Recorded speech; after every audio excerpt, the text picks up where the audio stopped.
আসসালামু আলাইকুম সবাইকে। আমার আব্বা ছাদ বাগানে টুকিটাকি গাছ লাগায়, সবজি গাছ লাগায়।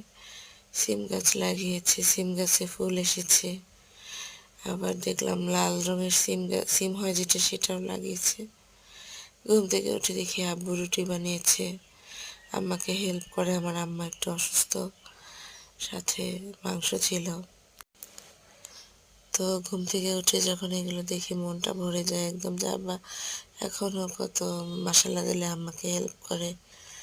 এটা হচ্ছে কাগজি লেবু গাছ আমার আব্বার ছাদের। মাশাআল্লাহ দিলে যতটুকু হয় অতটুকুই অনেক। আব্বু প্রতিদিনই যত্ন নেয়, স্প্রে করে যাতে পোকা না হয়ে যায়। সবকিছুই খেয়াল রাখে, সবারই এরকমভাবে খেয়াল রেখে যাচ্ছে প্রতিদিন প্রতিনিয়ত। সবাই আমার সবাই আমার আব্বার জন্য দোয়া করবেন।